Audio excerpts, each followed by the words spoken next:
And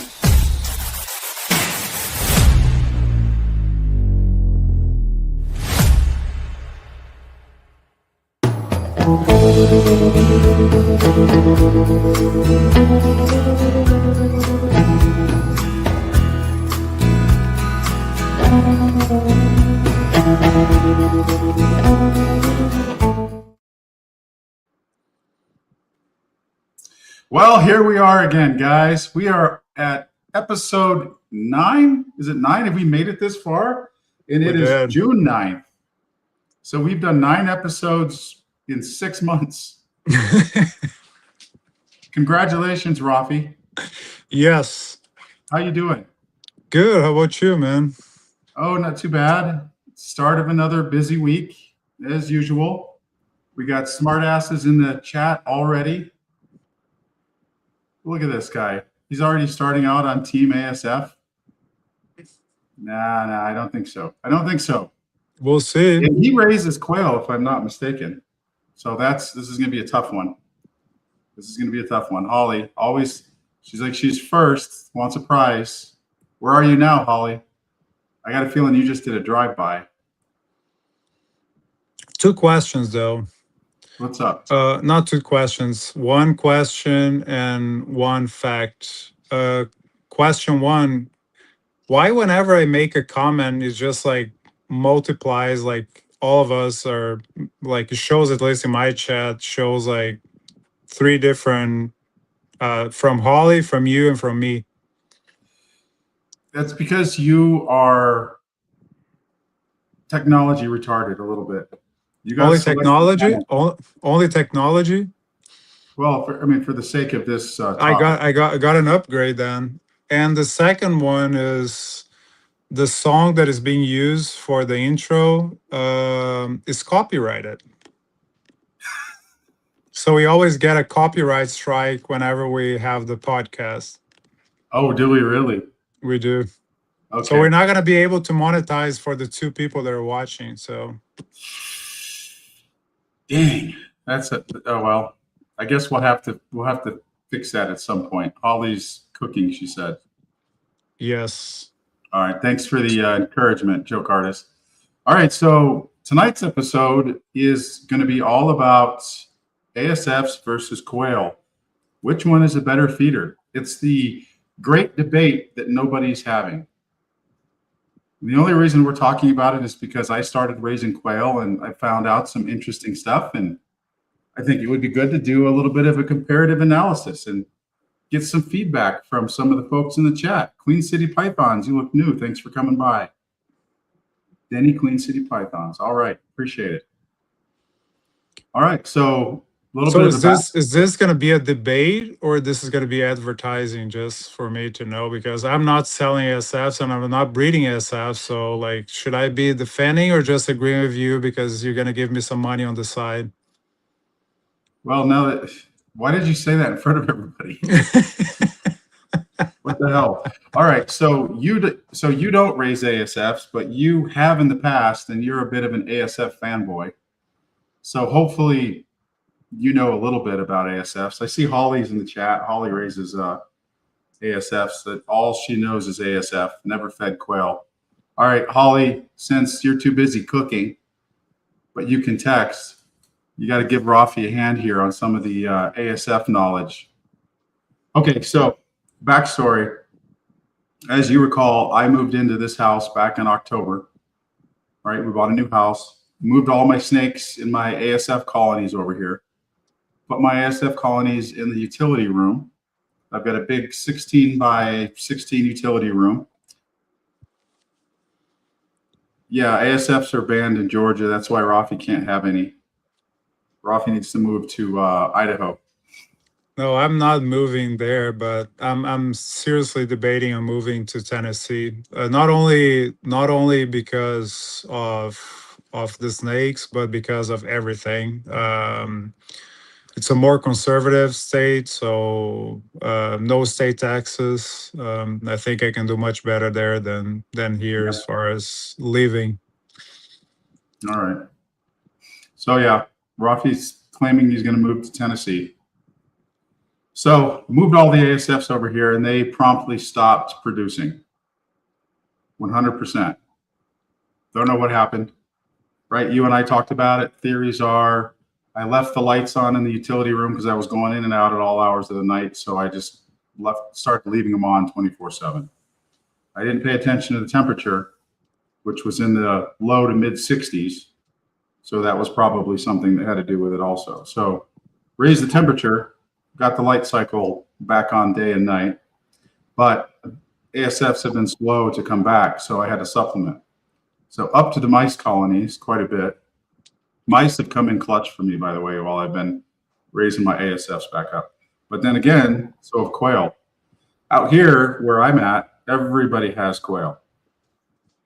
Everybody. I mean, so you don't have quail? That's really weird. Why don't you have quail? We have quail. I mean, that's kind of how it is out here. All right, I'm not proud of the cat. We all know that, Holly.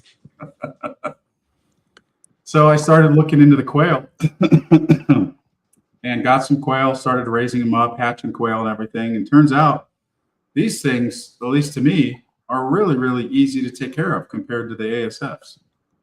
So I started thinking, why do we do ASFs instead of quail? Like, what are the big issues there? Right. The one thing that I've heard repeatedly about quail or about feeding birds in general is that you get watery poos and they make big messes. I've been doing it for a couple months. I haven't seen that yet. So I can't really say that that's a thing, at least from what I observe. Now, maybe that's with chicks or something else, but with the quail, I don't see that.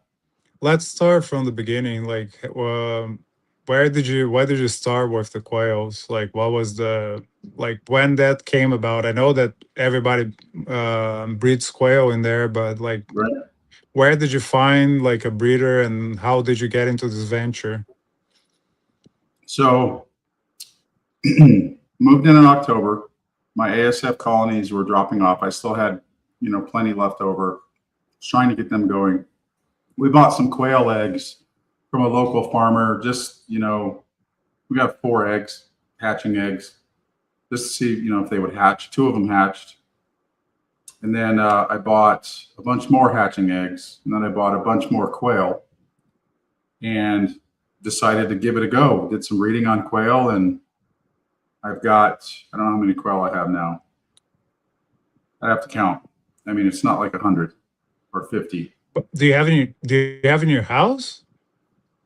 I have baby quail in the brooder, and then I have adult quail in the hutch outside, and I have to build a new hutch if I want to have an appreciable amount of quail.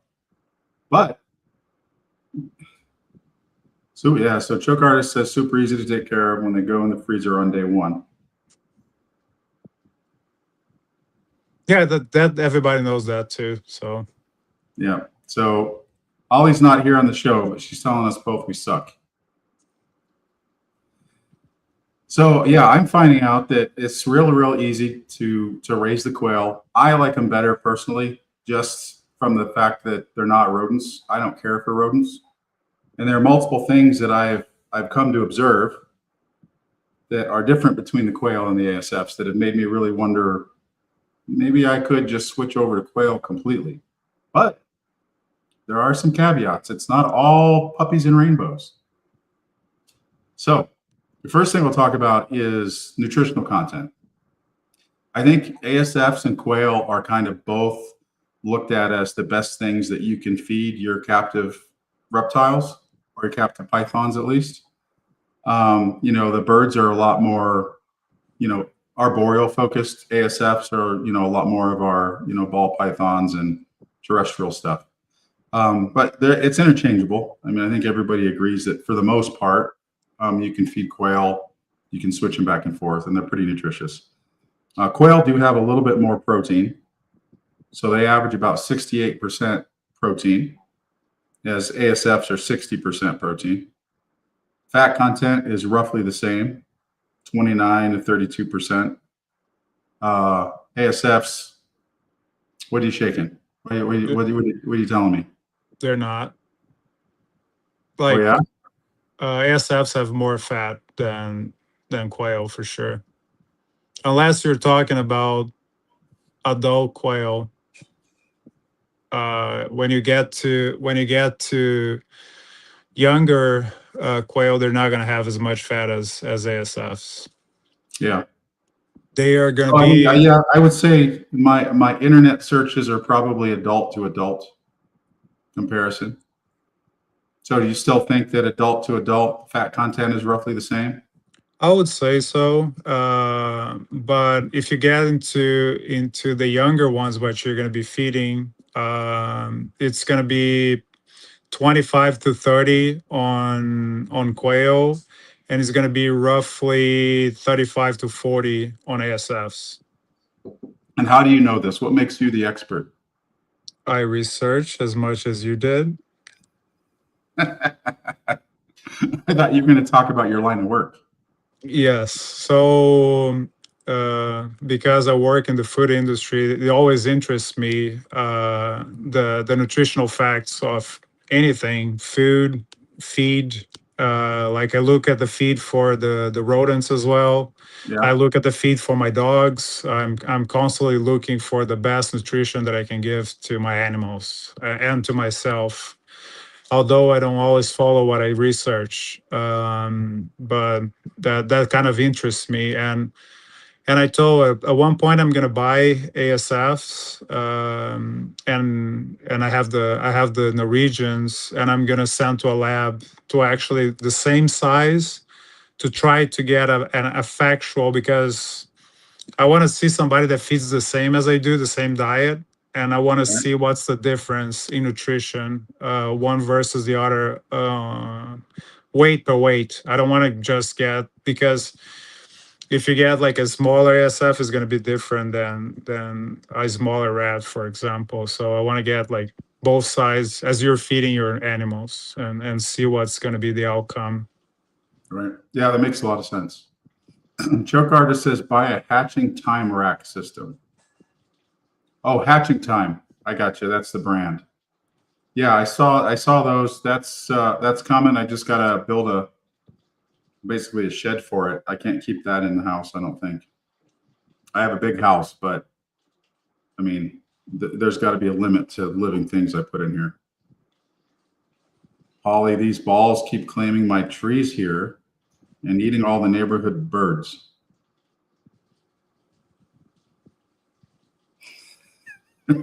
Uh, Holly, are you cooking brownies of some sort, like magic brownies? Hey Todd, what's going on, man? Hey, Todd, thanks for coming by. She says climbing. I don't know what Holly's doing right now. Yeah, Okay, so a little bit of a debate on fat, but it sounds like adult to adult, and there's definitely going to be age range that you're feeding your snakes as they're obviously growing, right? Like you said, baby quail are going to have less fat than baby ASFs, right? That's what you were saying. That makes sense to me. So that's something to keep in mind. birds The other thing I noticed, usually birds are young birds usually are very lean, like any species. Like it's very hard to get like a baby bird that is gonna be fatty. Let's put it this yeah, way. As they grow, like chicken, for example, if you kill a young chicken, you're not gonna have as much fat. But then when you keep like slaughtering jumbo birds, around 62 to 65 days, they're going to be much fattier, because then they stop growing muscles and they put everything on fat, mostly. yeah. So And so, so speaking of fat, how important do you think that is in the development of a young snake hatchling moving up? I mean, notionally, you can say it's more important to have fat when you're young than it is when you're an adult. I mean, that kind of transcends most species.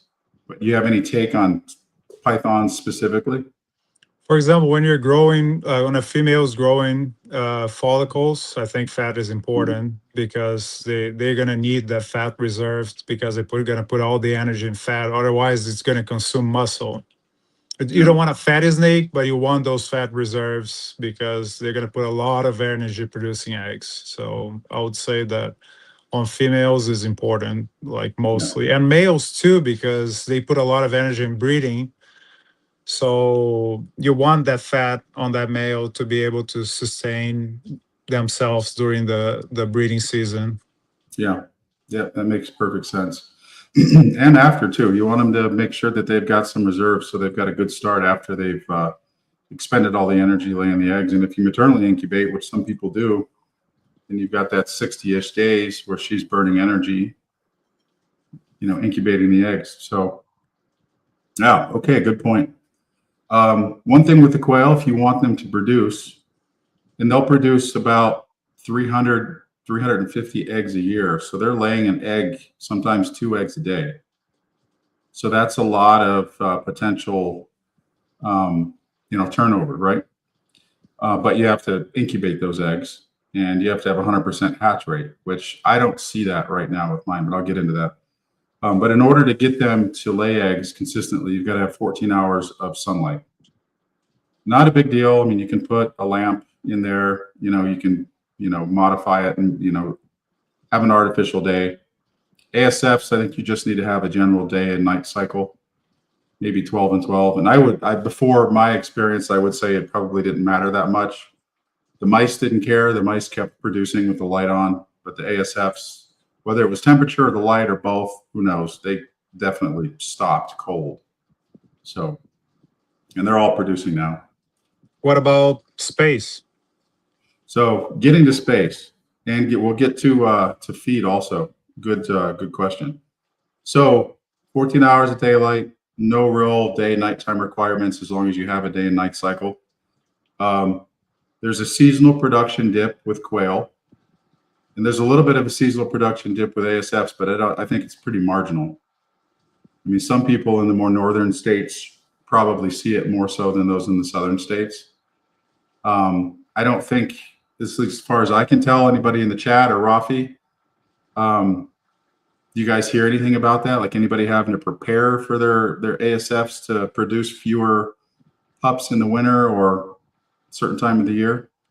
When I had them, what I noticed, if they like the temperature warmer than rats. But the problem with ASF, it gets too hot.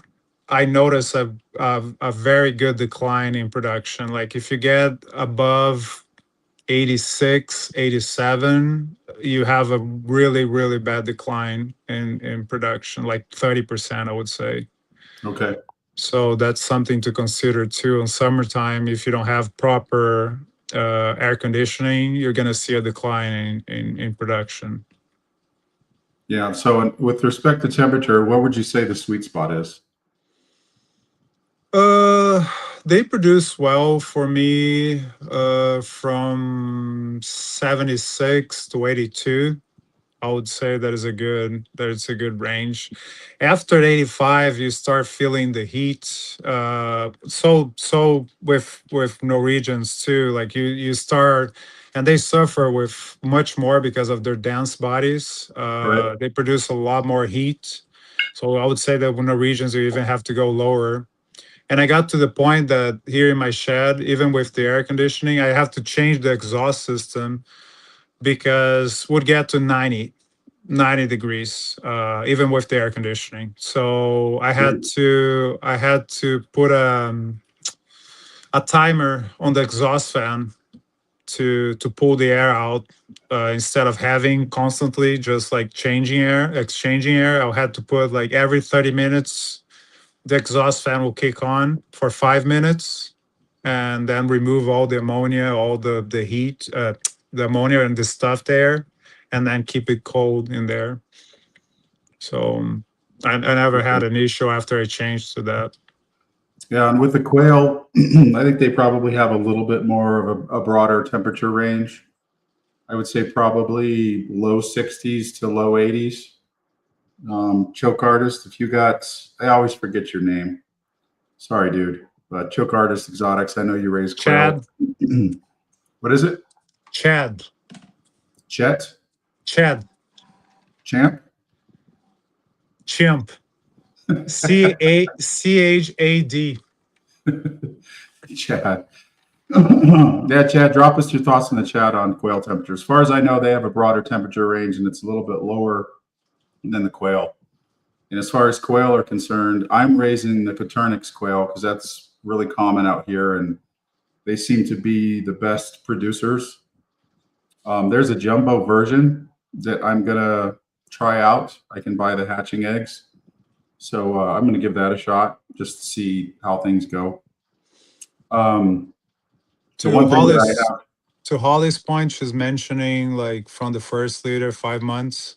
Okay, let's see. I don't know how she does rotation. But what I used to do, instead of doing what people do and they end up like being without any production, I do by tub. So whenever I see that the females are getting older, I would put an R for retirement. I'll pull the male off and let them wean the babies, and then I'll replace that tub. Instead of having a whole rack that immediately will stop production, I'll have a lower production from those females, but still I had a constant production on my animals. So I never, even with the Norwegians, I don't replace a whole rack like people do. Unless you have multiples and multiple racks. Even Tyler mentioned, I think, in one of the shows that he decided to retire like a whole colony, the entire rack, and then he started getting orders, and he didn't have any ASFs to feed to sell to people because he did that. So I tend to, what happens with Norwegians with ASF, like most colonies in the US, they have the papillomavirus, which has the same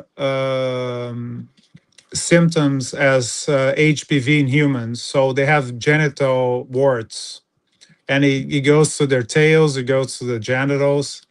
So if you're having that already, it's because your animals are too old, because they're not supposed, like, you have to replace them before they start, because they only get that when they're old, like the actual warts, they only get that after they get older. So you don't see in young animals, you don't see in adults. When they start appearing, it's because you're past due on your replacement of your colony. Yeah, Holly says she keeps hers in production. Yeah, I agree. It sounds like she sizes hers out. When I start, well, I mean, this past, I ended up cycling out the whole colony. But yeah, everybody just completely stopped. But everybody was a year old. I mean, I started that colony, all those colonies at the same time. Right, so it was roughly a year, early spring, and so I just cycled everybody out. Yeah, 1 year is pushing, to be honest. Usually I let's see, probably a little bit after Hollies, probably like 6 months after they start, like about 8 months of age. That's when I used to replace them. Yeah. And so because of the issues I had with the ASFs, that's why I upped my mouse production and my, got into the quail.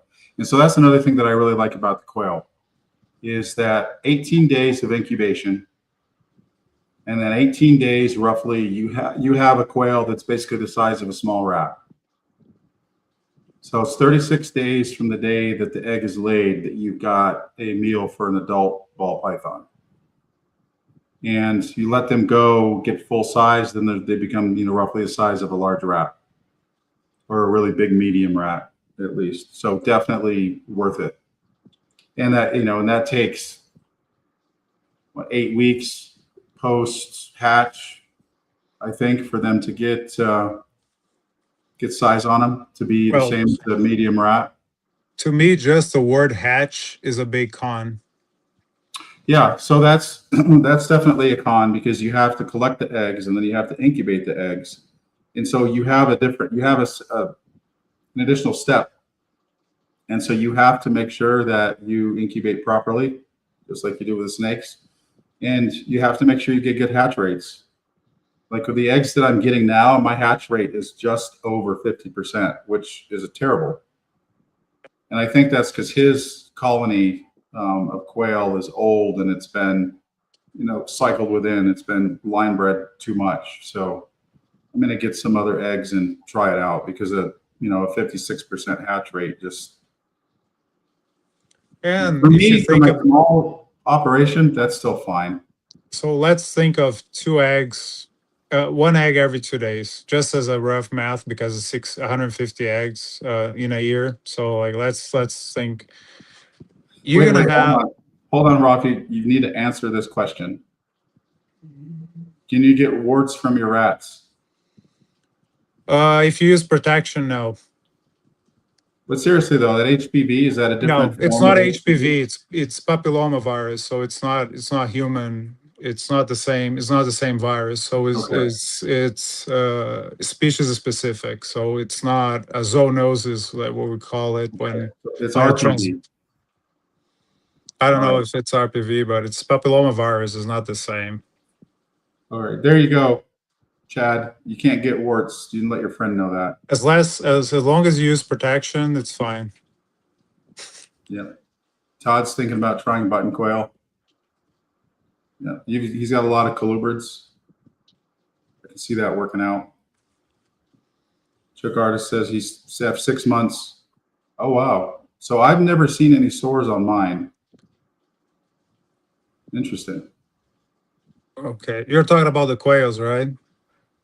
No, I Oh, think you're talking about the adults when you start.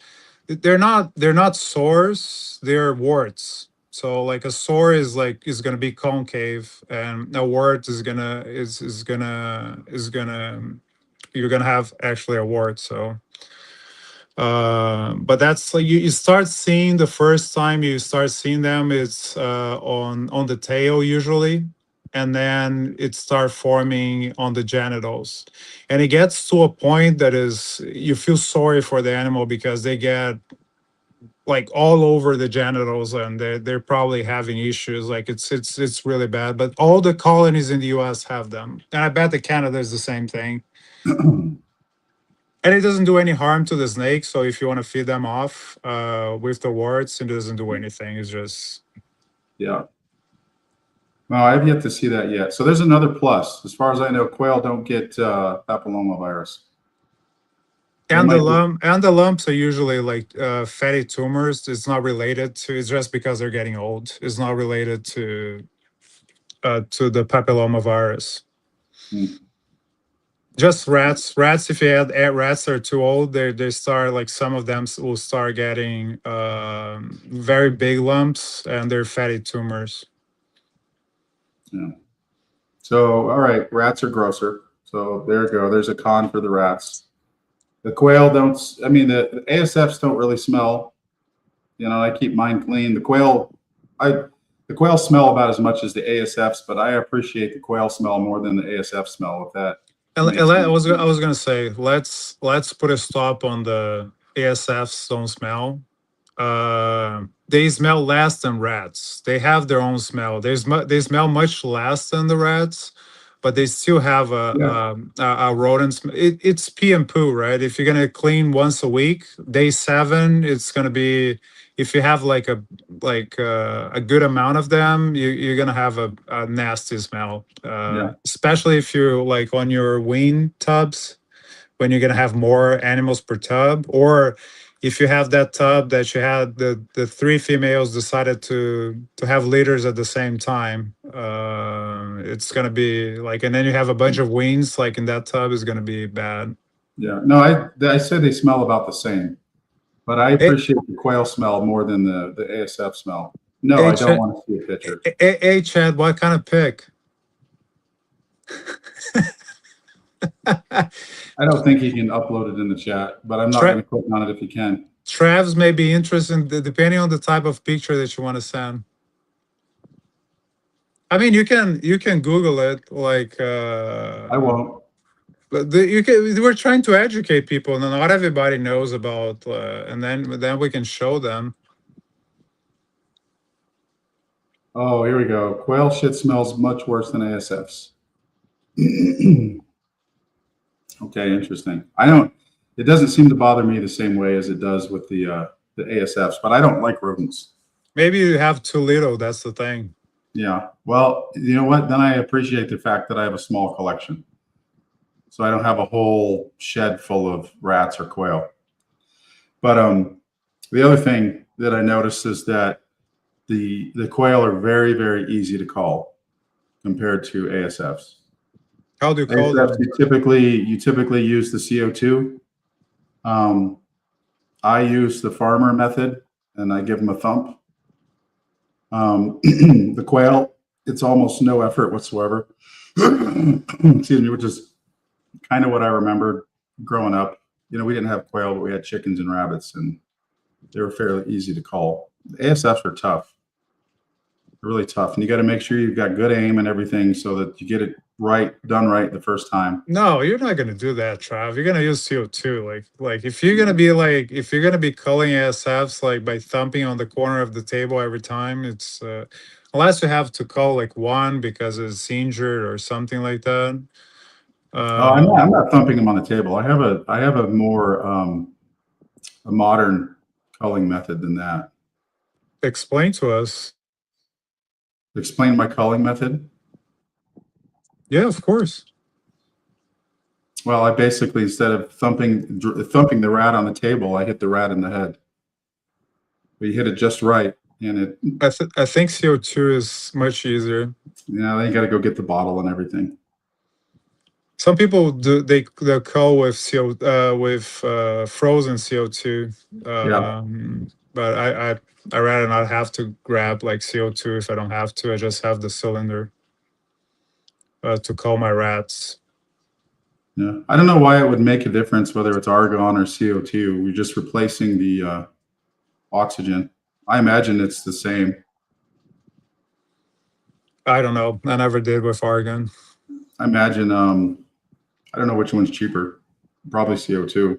Usually for rodents, like big ones will take a little bit more time. But once you have your CO2 chamber and you release the CO2, it doesn't take more than 2 minutes. They start like trembling and then they just fall asleep. You don't think they're suffering when they're trembling? They don't seem like suffering. Like they seem very peaceful when they I think they just pass out, to be honest. Peaceful. No, it's just like they start like trembling a little bit and they just like fall asleep. They don't look like they're suffocating. For example, they have their mouth open and they have like a difficult time breathing. I think that's why I like, to me, it's more peaceful than having like, imagine if you're gonna call 50 and you have to be thumping like them on the head like several times. It's like I hate to. You got to be good at it. You got to do it once right. Yeah, but I to be honest, it doesn't matter if it's a rat or if it's a snake that you have like a baby that was deformed that you have to cull. I hate killing animals. Like I do it because I have to. Like I work as a farmer. Like this is a farm to me. It's just a different species, but yeah. Like I hate killing animals. It's just like every time it just like kills me. Yeah, I mean I don't like it either, but it's part of the. Yep. You have to turn that switch on and just like block your feelings, and it's just that's like when I go to chicken plants, is the same thing. It's just like the slaughtering part is horrible, but I have to or turn off the switch, whatever you call it. Yeah, I don't know, Todd. I wouldn't. I don't have an opinion on whether or not argon. I don't know why it would. They're both oxygen displacers. I couldn't tell you. Yeah, if you find out, let me know. I mean, but I imagine argon's probably more expensive than CO2. So as far as quail, Chad says quail go down quicker with CO2 than rats. So the other thing too is if you do feed live, the quail, I would say, are dispatched immediately. There's no struggle at all with the quail. I think as soon as the snake wraps the quail, they give up. And I think they're a lot more delicate, so they succumb almost instantly. So you don't have that potential injury to the snake if you're feeding. Yeah, I was going to say they're safer. Let's put it this way. Yeah, I think that they're a lot safer than the There, ASF are. there is no harm of forgetting a quail, a live quail inside of the tub versus a rodent. It doesn't matter which rodent it is. Yeah, and you know if you've forgotten a quail because you hear the chirping. That's another negative.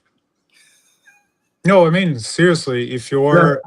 if you're in a neighborhood and you have like 300 quail, the neighbors are gonna listen to, like, you can't have, another thing is you can't have quail inside of a house mostly. You have to have a shed. If you have a small collection, you might get away with. I wouldn't advise anybody to have rodents inside of their house, because if they escape, they can basically destroy your house. But with quail, you cannot have them inside of your house. Like, even like ventilation and all of that. How do you I do don't your know. I think if I ventilation had in to it? choose between the two, I think I would put quail in my house before I would put rats. And I would say ventilation, you need equal to both. Do they So have a even lot of dust? Do they have a lot of feather so dust or no?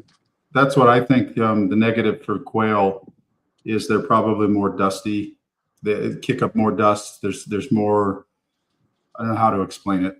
The way that you keep the quail is dustier because you need to have the scratch for them, and you need to have like a little bit of a dust bath kind of thing. So yeah, I'd say that's a negative for the quail. But no, Chad, the quail are winning hands down, beak down. I don't know, Yeah, wings down. right. I mean, I don't really, know. I don't know where you took that from, but the that's only fine. thing the ASFs have on the quail is that you can keep more ASFs in the same space than you can quail. No, they produce more They don't actually. because they produce throughout the year. Right. They have about 120 babies a year on average. I don't know where you're like getting your numbers from, but This is from my guided research. What are you talking about? ChatGPT.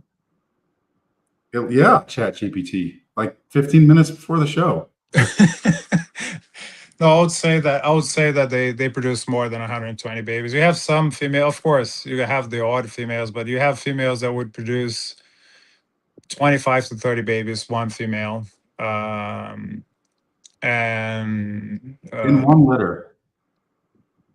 it's insane. Like, sometimes you would think that just like you had two females giving birth, because the good thing about them too is most rodents, like when you have multiple females in a cage, they will take care of each other's babies, right? So you think you have two litters in there, and then you look at the other female, and the other female is pregnant. So like it's not, it's from the same female, and it's like insane. I've never seen Another that's crazy. I've never seen that many. I've seen maybe, let's say maybe close to 20. 20 is very, very common. Very, very A common. whole handful. And another thing that we have to take into consideration is not nutrition, but it is size by size. Which one is more dense? Which one? Well, I mean, if you feed a 40-gram ASF and a 40-gram quail, I mean, No, I'm talking about, like, because a 40-gram SF and a 40-gram quail the quail is gonna be much bigger. the quail will be bigger, but it's still 40 grams of matter. So that's what I'm saying. Like, if you're gonna feed like size, like you're talking about hatchlings, Right. it's gonna matter, like the size. Like, you're gonna I would say that you're gonna see much more growth out of the ASF versus the quail. So the way to determine that is we'd have to take ounce per ounce. So we take like a 50-gram ASF and 50-gram quail. Yeah, but And if you can't feed, if you can't feed because it's too big, the quail, like the 50-gram quail, you cannot feed to the hatchling because it's too big. well, why would it be that much bigger? I mean, they really aren't that much. I don't know. I haven't grown. Like, that's a question. Yeah. Like, I don't know, like, how a 50-gram ASF would stack against 50-gram quail. I don't know. I mean, I would you would have feathers. That's pretty much it. Poofy. They would be poofy. Have you ever seen a wet bird? Hmm. They don't look very. Have you ever seen a wet chinchilla? It looks like a freaking alien. Um, All right, so what do you got? Hold on. Todd says during a seminar at Colubrid Fest, the vet advised that blunt force trauma to the head is considered most humane calling method. So, well done, Travis. especially if And you're you're a vet, thinking, Rocky, and you didn't know this. What kind of vet are you? yeah, but if you don't do it, right, which most of the times doesn't happen, especially on rodents, you're gonna have that rodent like freaking like agonizing pain. Um, No, so you got to be good. You just got to be good. especially snakes is the same thing. As much as it hurts me to tell, the best way to kill a snake is hammering its head, because then you completely destroy the brainstem, and they're gonna, if you freeze them, it hurts. Like the ice crystals are gonna start like forming like in their blood, like if you're freezing them, and they're gonna feel pain the entire time that they're in the freezer. So that's why I say, like, when you have like a very deformed baby that you cannot, there's nothing you can do. It's not like missing an eye or a cleft lip. Like when Yeah. they're kinked, like the like severely kinked, it you have to, unfortunately, you have to, if you don't have one of those impact guns, you have to basically hammer them on the head. It's going to be the most humane way to call them. Yeah. I hear you. No, I agree with Todd. I think it is the most, like, if you knock them in the head like really hard, like without, because if you're feeling sorry for the rodent, that's your mistake, because then that's when you're not Then gonna they hit hard suffer. enough. Yeah. Then they suffer if you feel sorry for them. And you got to make sure that you're doing good sizing. Misha Morphs, what's up, bud? So what do we got? Well, I just use a regular hammer. Oh, actually, I use the hammer that used to come with the dubia reptile enclosures. I think the regular hammer is like what, 12 ounces. Yeah, something like that. But the hammer that comes with the dubia reptile enclosures is a flat. It's got a nice flat, wide surface on it. So that's So what I perfect. do first that people don't recommend, I use CO2 just to knock them down, because like it's hard to hammer a snake head if they're conscious, right? So I try to put them to sleep, leave them like 5 minutes in the CO2 chamber. They pass out, and I quickly do, before they recover, I quickly do it, just to make as painful as possible.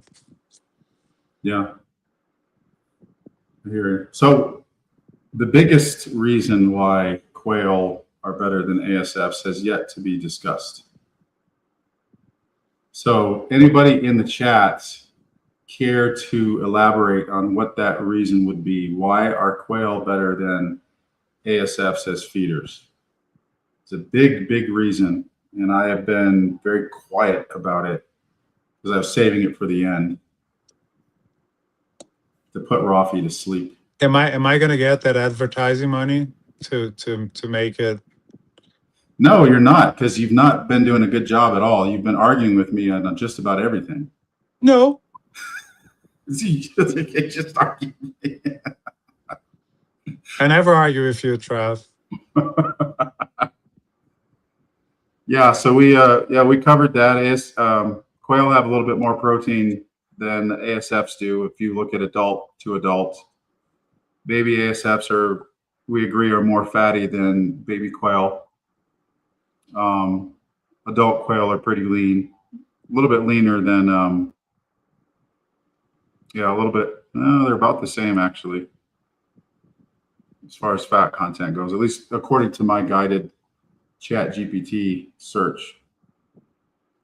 Yeah, he's arguing about arguing. Yeah, that's the whole point.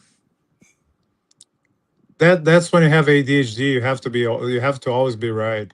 Yeah. So That's what my, we're both butting heads here. so what is the biggest reason, everybody, Chad included, why are quail better than ASFs?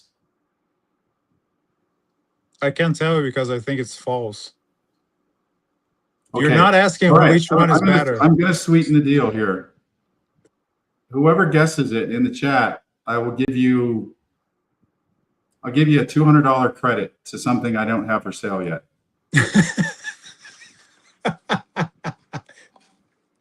But it's good. It's redeemable whenever. It doesn't expire. Bones. I hope it's not your body. I would say your store because nobody would want to buy that. Yeah, I'm not selling that for anything. Okay, so Reptiles and Oddities says bones, no. Cheaper feed. Oh, we didn't cover this. So I have found the feed not to be quite as cheap as like Missouri. I think Missouri is about as cheap as you can get it. Nope. I have to No? argue here. What? Actually, Missouri, they kept their prices the same, but they reduced the bag size to 40 pounds instead of 50 pounds. And they're more expensive than Kalmbach. Okay. And I notice another thing too. I noticed that the Kalmbach, they like it better. Like when I tried to, one time they ran out of Kalmbach and I tried to use Missouri, they didn't want to eat it. Interesting. They got used to it. I think my rodents are better with Kalmbach in general than I try another one that is a local feed meal here that is very cheap. I think it's like $19 a bag. I wouldn't give this to anybody. This like Yeah. they hated it. It's like dry and it smells like cement. Like it's terrible. It's FRM. I think and I'm sorry to what's the name of the guy here in Georgia? Justin's buddy. I couldn't tell you. Rice reptiles. They use FRM, the one that I was telling you. I cannot use that feed. Like my rats didn't want to eat it. Basically, No. I would put in there and would sit like for a rat not to want to eat something is because it's bad. It's got to be pretty bad. Yeah. So Todd says, when you call a snake or have a dead in the egg, do you give them to folks like me with egg eater species? If I had There's nobody around here that has a snake like that, so no. If I had it, I would. If like if you had tegus or monitors or something, I would definitely give it to. It's not worth it to be shipping it, but I would definitely give to somebody if I had like somebody with colubrids and like king snakes or something. Yeah, Reptiles and Oddities said, is it more protein in the muscle? No, not the reason. More digested and less secretion waste. I do notice that, but that's not the number one reason. Quail are better. Queen City Python says they're 23%. Yeah, I use 23% as well. All eaten. All right, so the biggest reason quail are better than ASFs is that we can eat them and we can eat their eggs. So it's dual purpose. I can raise quail for the kids and I can raise quail for the snakies. It's a valid point. I don't want to be defattering quails unless you're going to buy one of those dishwashers with the rubber, like the picker fingers to remove the fatters. Yeah, like one, yeah.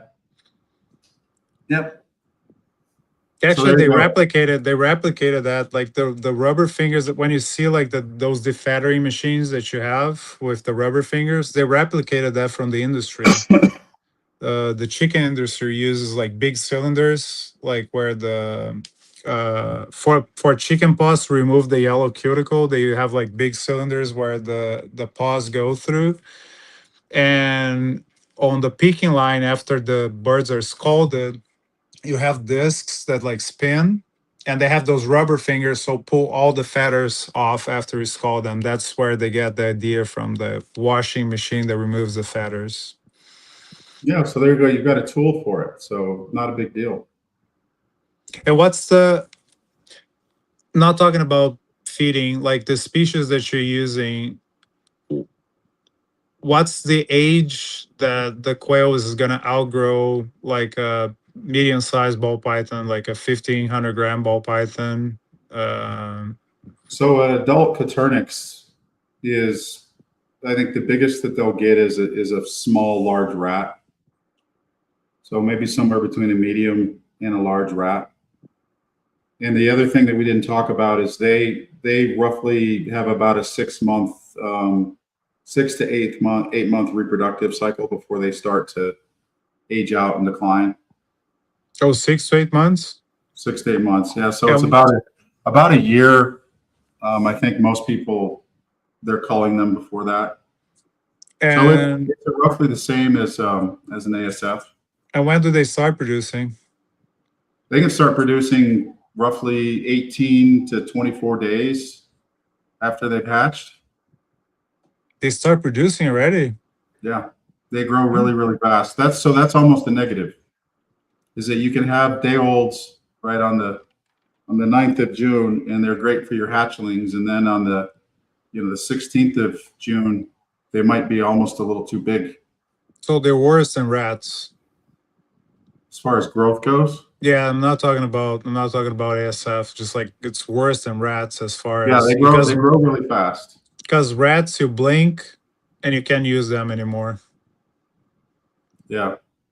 So, but the upside is that you get eggs every day, so you have, a constant influx, right? So if you have enough quail, in theory, you always have, day olds. You got a day old hatching every day, just about. So, And I think it's a great feeder, quail. The only two caveats, the biggest ones for me, is the hatching, that you have an extra step, yeah, and then space. I think those are the biggest things to me, because I think variety is the key, to be honest. yeah, If I had, I would have like multiple species of everything, just like to rotate gerbils, hamsters, mice, rats, ASFs, quail, whatever I could get my hands on, just like to diversify the feeding. But quail is kind of tough, like to breed them. I would say, like if you have smaller space, like let's say that yeah. for example, my property is like I'm sitting at 0.2 acres. I don't have a lot of space, and I live in a neighborhood, so I cannot have like birds chirping, and like it's gonna call the attention, especially because you have to have the exhaust. When it's exhausting, it's gonna exhaust the noise too. Well, yeah, you got to exhaust that noise up and away from everything, but they're not that loud. They do make noise, but relatively speaking, they're pretty quiet. And so, like, mine are in the yard, and I never hear them, save every once in a while in the morning. Male will give a little bit of a cackle, and it's nothing like a chicken for sure. But yeah, And Chad says you could eat a rat. Sure, you can eat a rat. I mean, you can if you're Chinese. Yeah, I mean, I bet that they're good, to be honest. Like Peruvians, they would eat guinea pigs. It's another species, but that's a big thing, and they basically it's a tailless rat. I mean, yeah. people can say, I wanted to try those, but my wife said absolutely not, because I wanted to do something dual purpose, and I've been curious about guinea pigs, but she said no way. She had a guinea pig growing up, and no, not going to happen. So and quail can, guinea pigs are not very prolific either. So it's yeah, not, they have like two or three. So I wouldn't say that is a good. I wouldn't say that is a good breeding feeder. yeah, it's true. Oh, give me just a second, guys. I will be right back. Rafi, tell them something interesting for 5 minutes. I was gonna do the giveaway, but like, do you have to go? Okay, I No, I'm guess. not leaving, but I'll be right back. I'm leaving, but I'll be right back. Okay. Uh, Oh, that's interesting. So rats are on the. Oh yeah, that's for sure. Like they have the what they're called swamp rats or whatever they're called, the big ones that they have. They serve in. I've seen a documentary about it. I don't remember how they're called, but they do eat rodents here in the South. Is it Louisiana or is it Mississippi? I'm not sure. Uh, let's see. So Chad, oh, I didn't know that. But what will be the advantage of you feeding the eggs if you need the eggs to hatch? Like when would you do that? I'll be interested. As I don't have much knowledge of breeding quail at all, so I never done it before.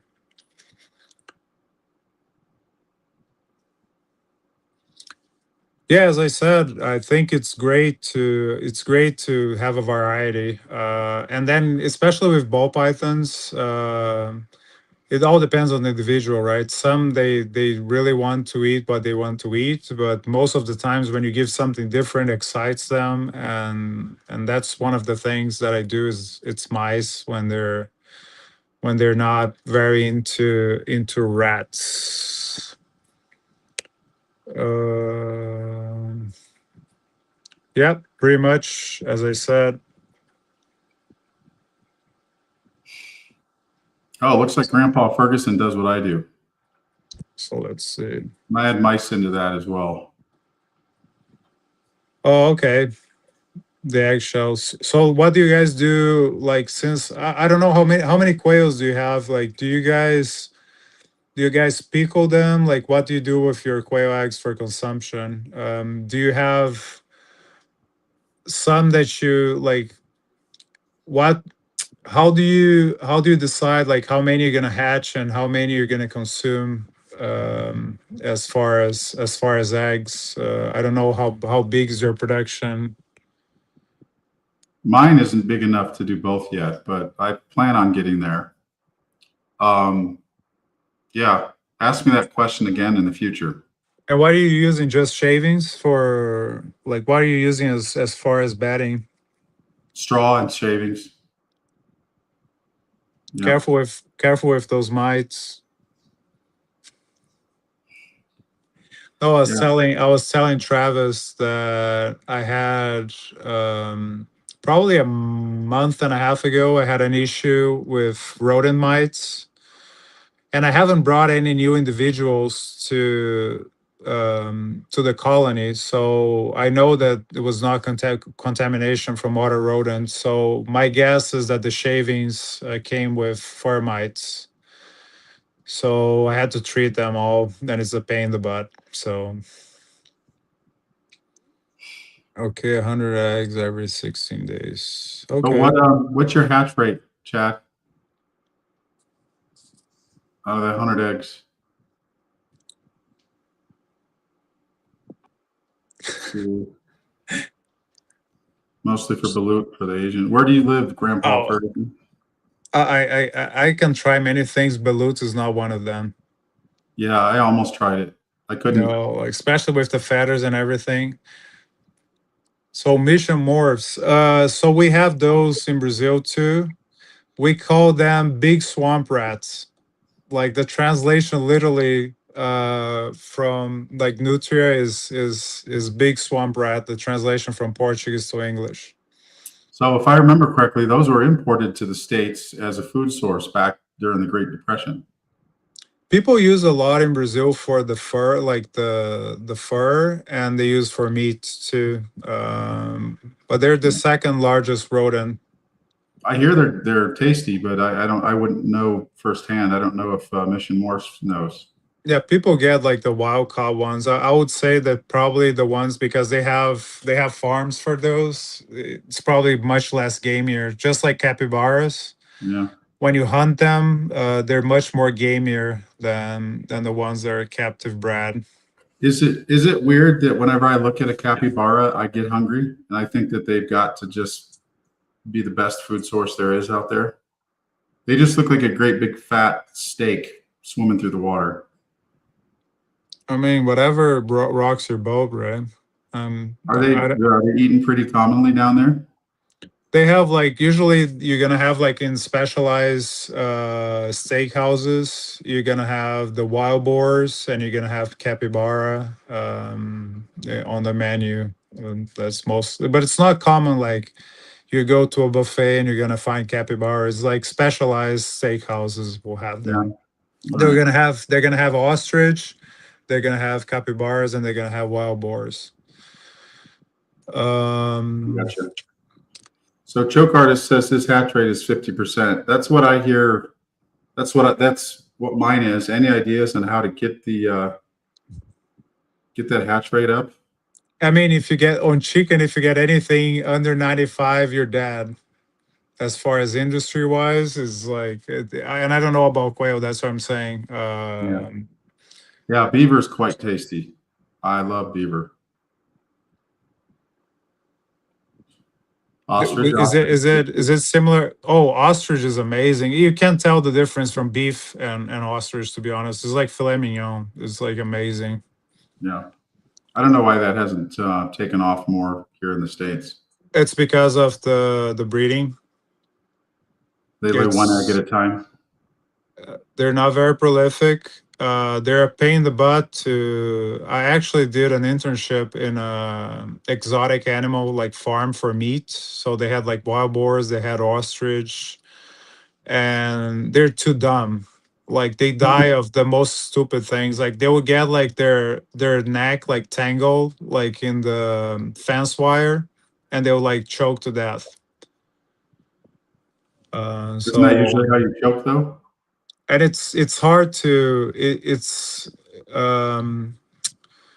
take a long time for them to grow too. Like they're ginormous. It's funny to collect the eggs though. We would have to be in two because they usually do trios in a pen, and then you have to distract the males, and one distract the male and the other one goes ahead and run into the pen and steal the egg. I think emus are much more prolific, but I don't know how the meat is. So much smaller eggs too. What about rayas? You guys have rayas down in South America. Oh, they had rayas too on that farm. So yeah, it was funny because the wild boars we would like bottle fed them because we want to for reproduction to make them tame. You had this like 400 pound pig that is just like climbing and trying to get like food from your hand. It's just like was funny. Yeah, I'll pass on that one. No, they're like gigantic. Like if you got like the European like wild boars, like the males are like gigantic. But I think we're diverging from the topic. And Chad, do you have the same hatch rate for on both species of quail that you're doing, or like is it about the same?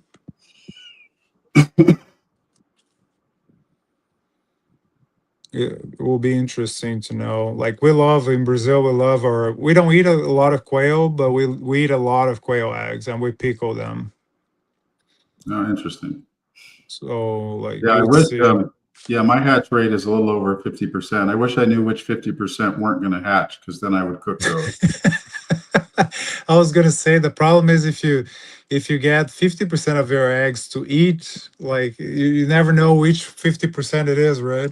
Yeah, yeah. So you end up throwing the 50% away. It'd be nice if you could figure out which ones were going to hatch. Well, so I don't think since Chad produces quail, I don't think we can ask questions for the giveaway. I don't think we're gonna ask questions on quail because it's not gonna be fair. Well, we'll have to do something else. What do you think we ought to do, Rafi? I don't know. Should we, since Chad is so participant on the chat, should we start with a shirt? Or you don't want to give him a shirt, do you? Especially if it's double XL, that would kill me. I don't think you want to send him a double XL shirt. Yeah. Something tells me you don't want to do that. Yeah, I have a hard time shipping double XL shirts, so but I can try this time. So you might want to give a few people the backstory as to why you won't give Chad a shirt. Are you guys listening to this? I hear somebody is saying something. Is your wife giving you orders? No, it was a snake pooping, and it's probably Oh, gonna be that was a nasty. snake pooping? Yeah, that's probably gonna be nasty.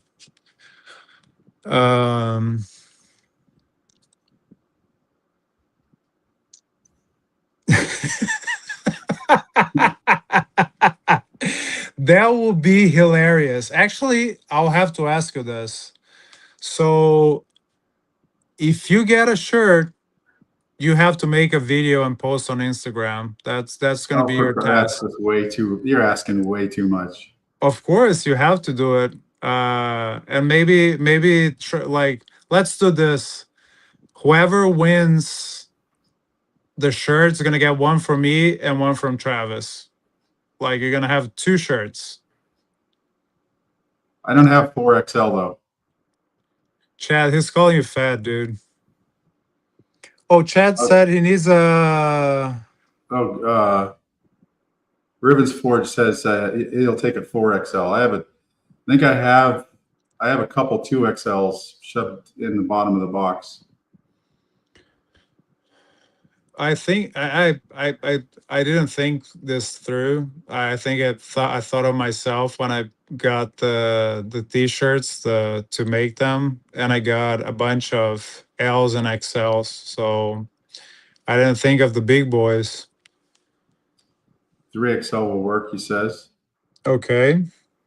I mean, whatever. If you guys need a 6XL, like if you win, I'm gonna get you a 6XL. Whatever the size that you need, I'm gonna get it for you guys. Because I actually have the press, and I have and I have the transfers, so I can make any size. It's just me shipping it. It's the issue. So since Rafi offered up my t-shirts, if you guys need anything bigger than a 2XL, I will send Rafi my logo and he will print the bigger shirts with my logo on them for you. I can do that. All right. So what are we going to do to win a t-shirt? So let me ask a question. Let me think of something. All right. You think of something and I'm going to get something that they have to identify to win a shirt. Oh, that would be interesting.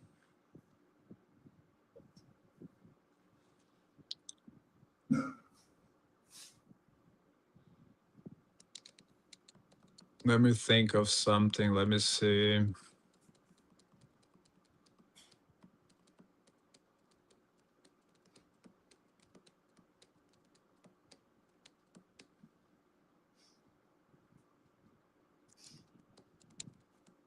I know. Let's wait for Trav. All right. Here we go. Who can identify the species? First one gets a shirt. I got to put a timer on. Start the timer, Rafi. Corn snake. Start the timer. Yes. I don't know how to start a timer. Which one? Bam! Todd got it. Which one? Oh, choke artist. You're almost there, Todd. Which one is it? Carpet. Come on, Todd. Madagascar tree boa. That is correct. Which one? Todd got it. Yeah, first one is Todd. I mean, but they both answered equally. What do you mean? Which species of Madagascar? Todd replied at 11:08, and Reptiles and Auditors reply at 11:09. No, I see that. Todd is ahead. What do you mean ahead? Whoever got it first got the shirt. No, they didn't get it yet. Neither one of them got it yet. They only got part of it. Oh, you want the whole thing?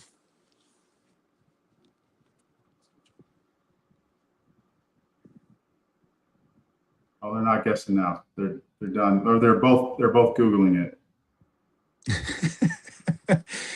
Taking a screenshot All and right. ChatGPT it.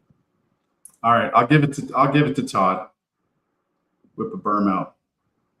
I could whip it. Well, everybody knows what they look like. I'll whip one out though. So there you go. All right, Todd. I'll send you a shirt. This is a Western Sanzinia. Sanzinia. Nope, that one's wrong. Sanzinia volantini. Volantini, however you want to pronounce it. I wish this was Madagascarensis, but this is the Western. 2XL would be great. All right. So I have mine. So how do I call my ball pythons when unfortunately I have to do it when they have birth defects? You already told us. Yeah, exactly. I'm not asking them to guess. I just want to play the memory.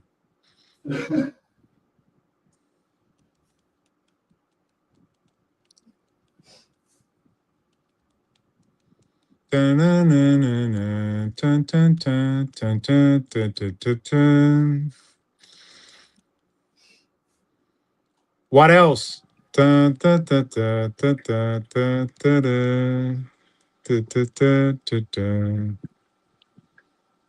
Well, I don't have cobras. No, I said, well, you got one part right. What's the memory game? You got it partially right.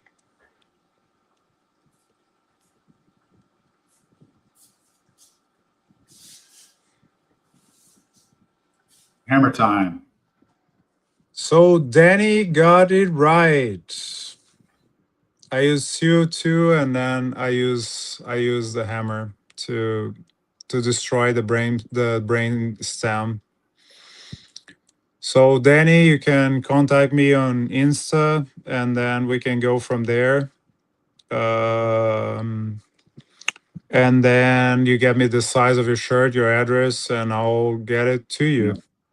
Yeah, Todd, message me your address. I'll mail you out a shirt. Do you have the size that he needs? Yeah, 2XL. Oh, you do have it? Yep. You want green or olive? Yeah, the collar too. Yeah. So there you go. There's a dwarf berm right there. How do we know that it's not a baby berm? You got to wait for it to get bigger. But this one is 2. No, wait, is it 3 now? I have to look at my husbandry pro. So, I mean, it would be quite a bit bigger than this if it was a standard. Yeah, and for mine, you can pick the colors too.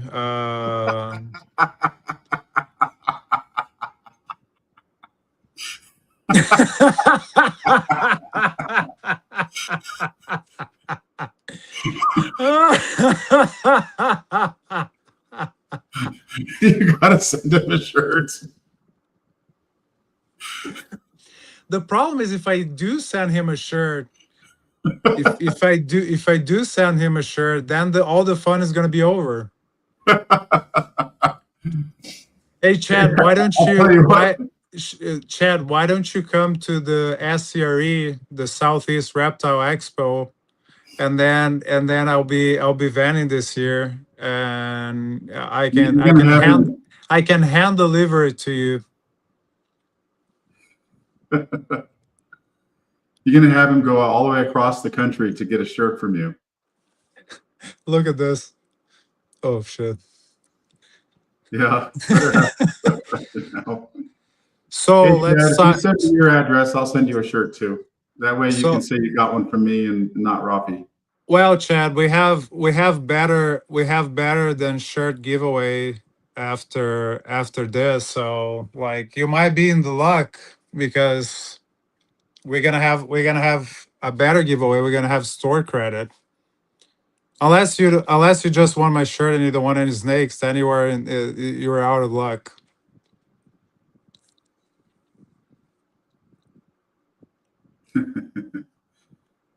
Well, he might be upset. I don't know. No, he was probably upset for all the time that it took for me to ship the more than anything to ship the damn t-shirts. And the So problem is how long it have was you not been even waiting? one. He wanted 4 t-shirts. Oh, that's upsetting. See, That's too bad. Well, it's whatever works. I mean, I am he. actually team multi-species Oh, me too. because I tell you what, when you run into a problem with one, with production, the other one might come in clutch, and that's what happened to me with the mice, and then getting the quail. I mean, so I'm always going to try to run multiple species of feeders. And not only that, if you're having a snake that is refusing to eat, you have multiple preys to offer too. So I don't see a disadvantage as far as feeding. It's all what you can do, right? Let's Yeah, say that you can only breed mice, and you can buy some rodents, some rats, or you can buy some ASFs if it's legal in your area, and you can buy quail, but you have to do what works for you. But I don't see mice as a bad, like if you only fed mice, the only problem is gonna have some females are gonna have to feed 30 mice, but they are gonna be sustained with whatever you give them as far as rodents. It's not gonna be a problem for them growing and producing. It's just size of the prey, right? The worst part of mice is the size. yeah, Um, but most of them would eat. As I have a problem eater, and because she's homicidal, what she does, she kills the rodent and she doesn't eat them. So sometimes I have to switch between rats and mice, and then eventually, like once a month, she would eat one. But she's a 2023, and I waited her 2 weeks ago. She was like five something gram, 500 something grams, yeah, 3 years old. yeah. I've got one that's the same age. It's 800 grams. And I mean, it's not that she But doesn't. she looks great. I mean, she's got good body composition. She's nice and thick. But you would Yeah, think that she was like, a year old or 2 years old. yeah, but I would never, and I'll never. I'm never thinking of breeding her because I don't know if she's gonna get up to size.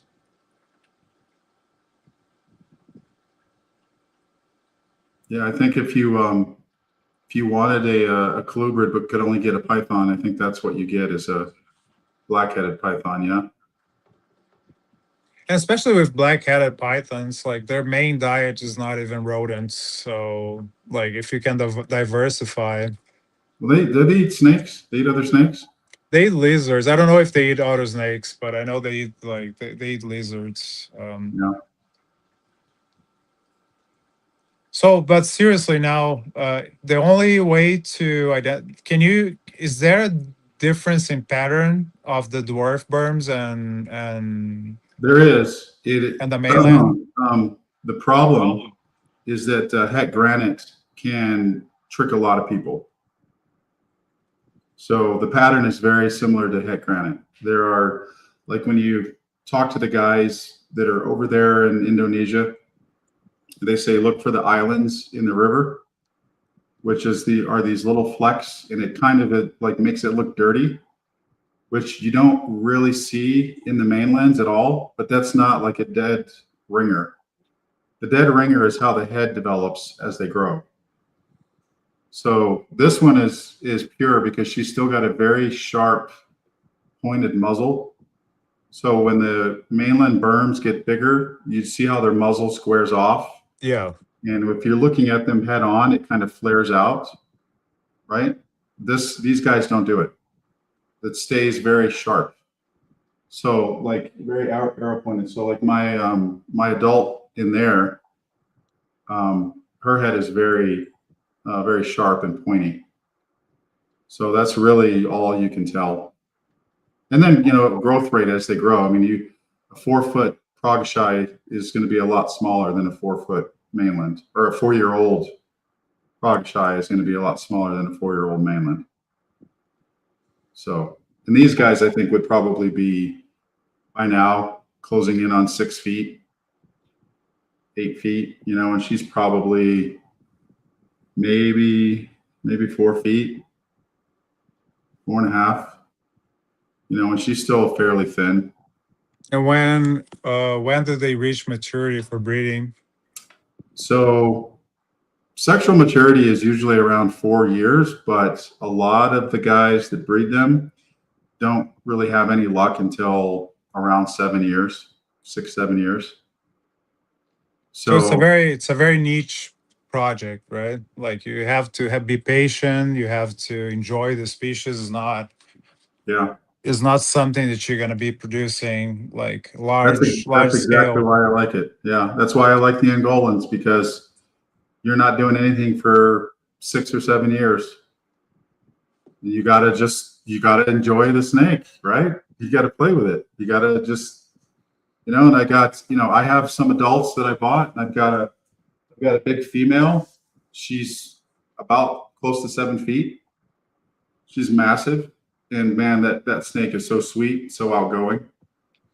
Yeah, that's why I tell people. I have some customers that come to me saying, "Oh, I don't want small snake. I want the big snakes. I want to produce a set."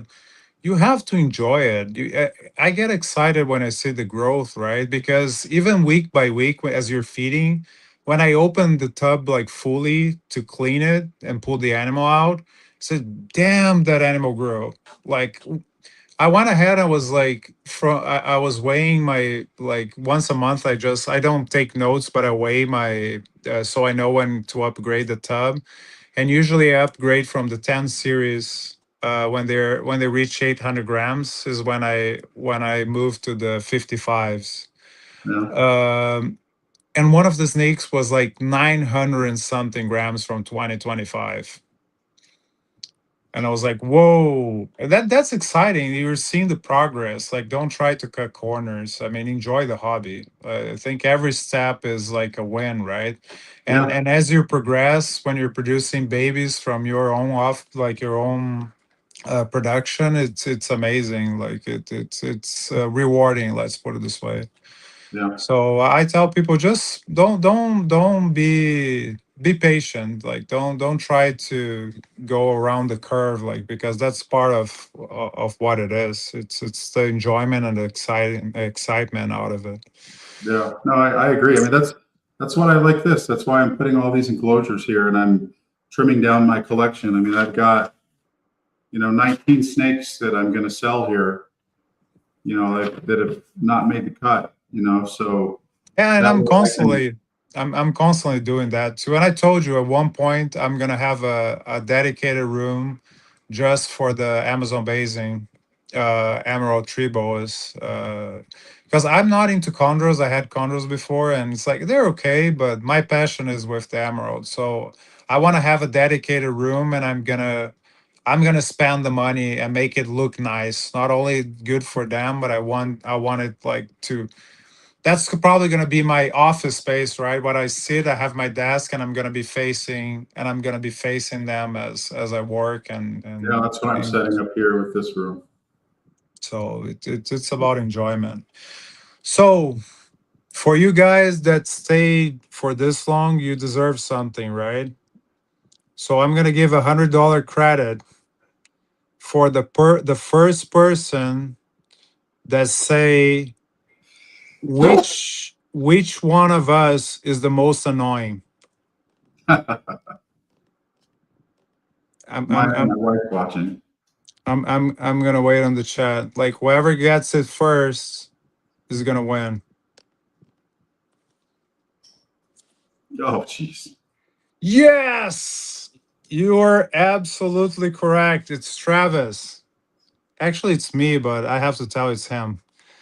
So Gpot, you got $100 credit for my store. You can pick an animal. You can put a deposit on an animal that you want.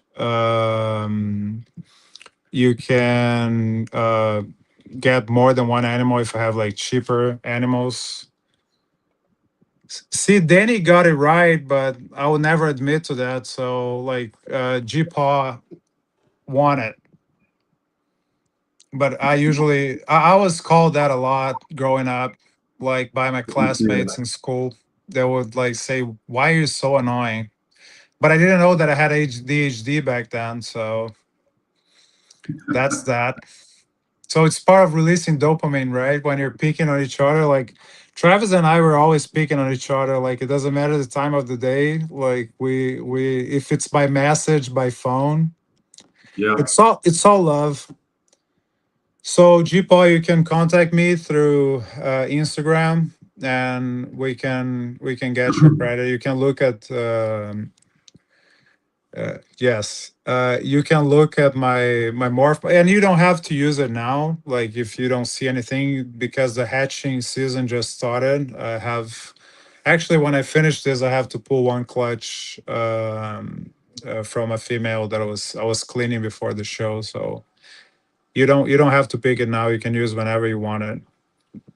Travis, do you wanna give some credit to these guys too, or what do you want to do? You want to leave it to the next show, or you want to do it now?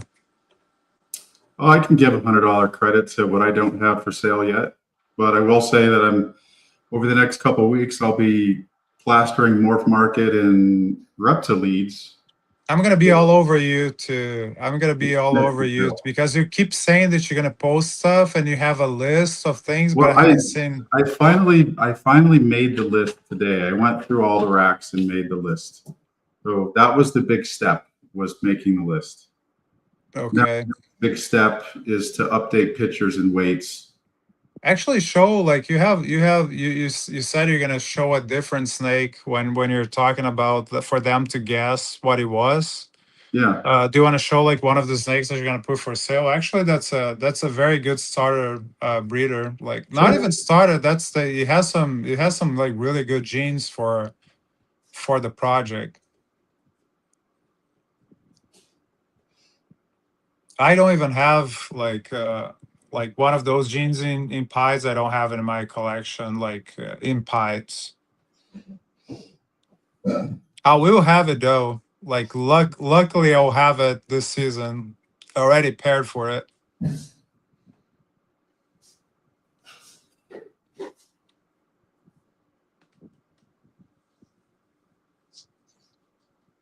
Should I put some elevator music while we wait for you? Dun, dun, dun, dun, dun, dun, dun, dun, dun, dun, dun.